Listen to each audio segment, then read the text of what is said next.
I was still in my work clothes when I pulled up, not because I was trying to look important, but because the day had run long and I'd driven straight from the office with a key in my pocket that didn't feel real.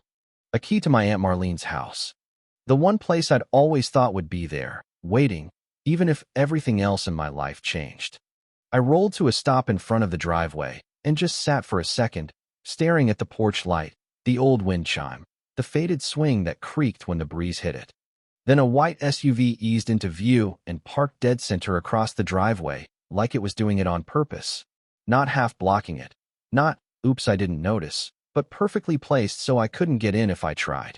I hadn't even opened my door yet when a woman appeared from the neighboring house, clipboard tucked under her arm like it was a sidearm. She didn't say hello. She didn't say sorry about your aunt. She just said, "You can't be here. This is an HOA neighborhood." I pointed at the house behind me, the only one on the street that didn't look like it was stamped from the same mold. "That's my house," I said. She smiled like I was confused. "That was Marlene's house," she corrected, and her eyes flicked over me like she was deciding whether I was worth her time. "And until the association verifies ownership, you don't have rights here." That was her first mistake. Her second mistake was assuming I'd fold the way my aunt had. Because I didn't inherit just a house. I inherited 15 years of someone else's quiet surrender, and I wasn't planning to keep paying for peace that never existed. My aunt lived in a little pocket outside a town called Redfield, Tennessee.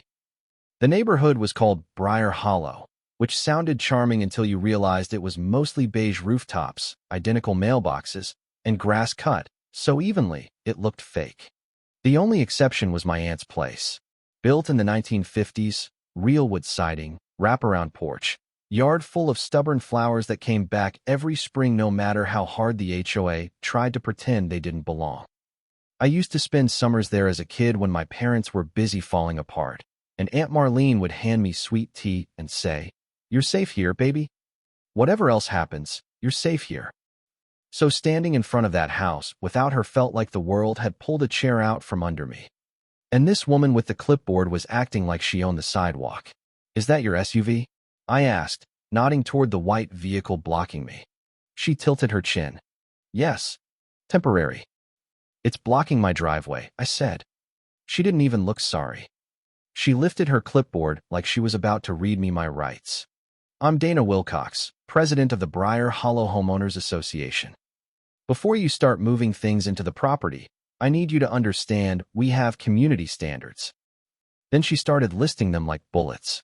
Paint color non-compliant. Fence height violation. Lawn maintenance failure.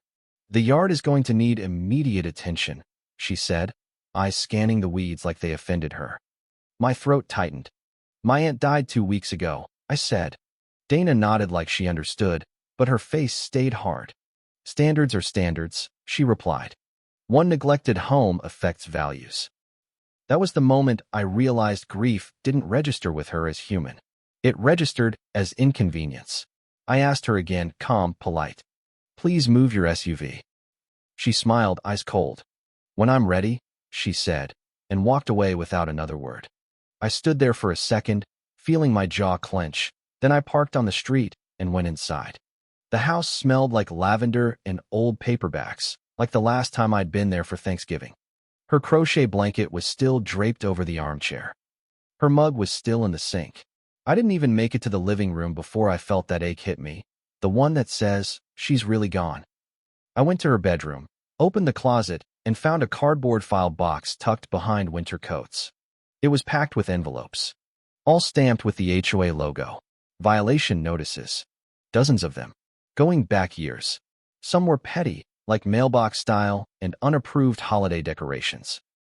Some were cruel, like property deterioration and nuisance conditions. And the fines. Late fees stacked on top of late fees, administrative penalties, processing charges. I sat at her kitchen table and started adding. It wasn't hundreds. It was thousands. Then I found the one paper that made my hands go still. A letter from a real estate attorney dated 2017.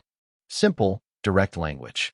Marlene's property was not within the recorded plat boundary of Briar Hollow, was not subject to the HOA's covenants, and any attempt to fine or place a lien would be unlawful. My aunt had known. She'd had proof. She'd still paid anyway. Because she was tired. Because she wanted peace. Because people like Dana don't need legal authority to win. They just need you to believe fighting will cost more than giving in. The next morning, like she'd timed it, there was a fresh notice in my mailbox.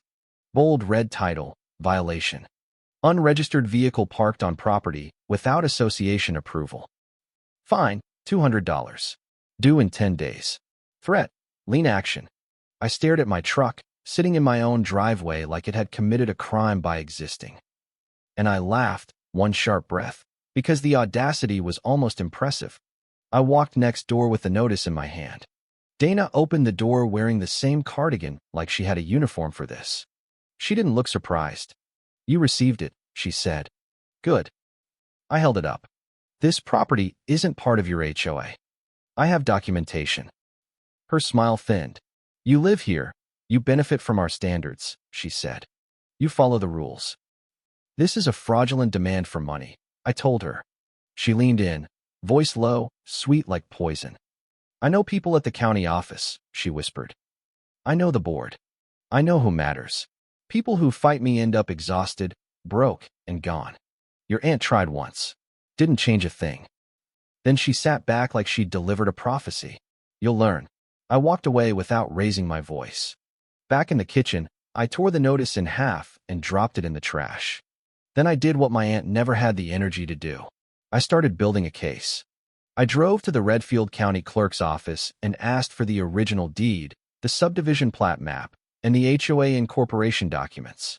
The clerk behind the counter, an older woman with glasses on a chain, typed for a minute and then nodded like she'd already known the answer. That house, she said. Honey, that parcel predates the subdivision. It's not in the plat boundaries. She printed copies and slid them to me. Deed recorded 1956. Plat filed 2004. HOA incorporated 2005. 3 documents, all saying the same thing. Dana Wilcox had been running a little protection racket against a property she didn't even have jurisdiction over. I didn't take those papers and slam them in her face. Not yet. Because I wanted her to keep doing what she always did. People like Dana don't stop because you ask nicely. They stop when consequences show up, and consequences need evidence. So I bought 3 security cameras, mounted one on the porch, one by the garage, one aimed straight at the driveway. Motion alerts, cloud backup. Then I waited. Within days, the neighborhood changed. People stopped waving. A woman walking her dog crossed the street when she saw me. A man washing his car suddenly got very interested in his hose when I drove past. It was quiet, coordinated, like a message. The only person who spoke to me was an older guy named Frank Mercer, white beard, porch full of wind chimes, the kind of neighbor who'd outlived the urge to care what anyone thought. He invited me in for coffee and didn't waste time. Dana's been after Marlene for years, he said. She paid over 11 grand. Money she didn't know, money she needed. Then he showed me his phone, a post in the neighborhood group. Dana's smiling profile picture and text accusing me of forging inheritance papers, claiming I was unverified and potentially fraudulent. The comments were worse. People who'd never met me, calling me a scammer. That was when I felt my grief harden into something steady. Because now it wasn't just harassment. It was reputation warfare. On day 10, Dana escalated. At 3:19 a.m., a black pickup rolled into my driveway with its headlights off, parked inches behind my truck, blocking me in. The camera caught the driver stepping out in a baseball cap, face turned away, walking straight down the sidewalk toward Dana's house like he knew exactly where the cameras were pointed. At 6:47 a.m., I looked outside and saw Dana standing at the edge of my property with 3 men behind her, arms crossed, like she'd brought her own jury. She smiled when she saw me. Good morning, she said. We're doing a community compliance inspection. One of the men stepped forward, polo shirt, soft hands, big confidence. You've got 30 minutes to move your truck or we tow it, he announced. I kept my voice calm. This is private property, I said. That truck is trespassing. Dana checked her watch like she was timing a microwave. 29 minutes, she said sweetly. A tow truck showed up 15 minutes later. The driver stepped out, looked at my driveway, looked at the no trespassing sign I'd put up, and hesitated. Dana marched over. "Tow the red truck," she ordered. The driver shook his head. "Ma'am, I can't tow from private property without homeowner authorization or a police order." Dana's smile tightened. "I'm the HOA president. I authorize it." The driver lifted a hand. "HOA doesn't count." Then he looked at me again, squinting, and his face changed. "Wait," he said slowly. "Aren't you Deputy Cole?" Dana's face drained of color. The men behind her shifted like they suddenly remembered they had somewhere else to be. I didn't smile. I just let the truth sit there. I'd worked law enforcement for 2 decades. I wasn't here to flex. I was here to stop a pattern. "No tow for my truck," I said to the driver. Then I pointed at the black pickup. "But that one has been on my property without permission since 3 this morning. I want it removed if the owner doesn't move it." The man in the polo shirt went red and rushed for his keys. He backed out so fast he left tire marks. The other men drifted away. Dana stood there gripping her clipboard like it could save her. I looked at her and kept my voice low. "Get a lawyer," I said, "before you dig this hole any deeper." She turned and walked back to her house without speaking. 3 days of silence followed. No notices, no posts, no SUV blocking my driveway. Quiet like a storm building.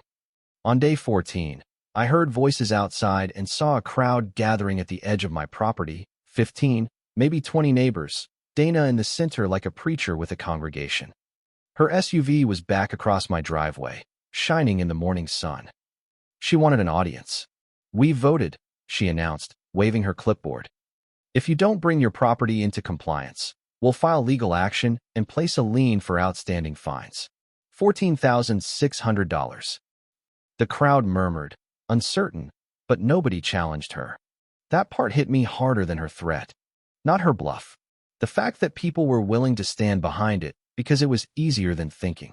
I stepped off my porch and stopped at the edge of my driveway. "This house was built in 1956, I said, steady, clear. "Your HOA was incorporated in 2005. This parcel is not in your plat boundaries. I have certified documents from the county proving it." Dana snapped back. "Documents can be forged." "Good," I said, nodding. "Because I also have confirmation from your own management company that this address isn't even in your system. And I have 2 weeks of video showing your vehicle blocking my driveway, associates trespassing at 3 in the morning, and screenshots of you accusing me of fraud without evidence." The crowd shifted. Someone whispered, "Is that true?" Dana's face went pale. I pulled out my phone. "You're right," I said calmly. "This isn't my jurisdiction, so I'm not arresting you. I'm calling the people who can." I called the county deputy supervisor directly and gave the address. "Driveway obstruction, documented trespass, ongoing harassment," I said. Then I looked at Dana. 15 minutes. The crowd started dispersing fast, people remembering errands, kids, anything to avoid being witnesses. Dana stood alone, watching her support evaporate. A deputy arrived in 12 minutes. Professional, no nonsense. Dana tried to give her HOA speech again. The deputy listened, then scrolled through my evidence folder for 2 minutes in silence. Finally, she looked at Dana. "Ma'am, move your vehicle immediately," she said. Dana fumbled her keys, started reversing too fast, clipped my mailbox post with a crack, panicked, and ended up half on my lawn. The deputy raised a hand. "Stop." She looked at the broken post, the tire tracks, then back at Dana.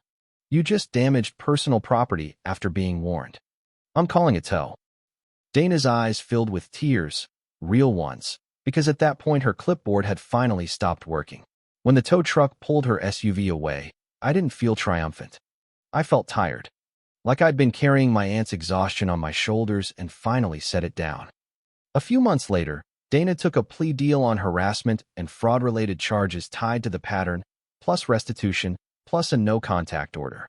The HOA board removed her as president in an emergency vote, not because they suddenly grew morals, but because they were terrified of liability.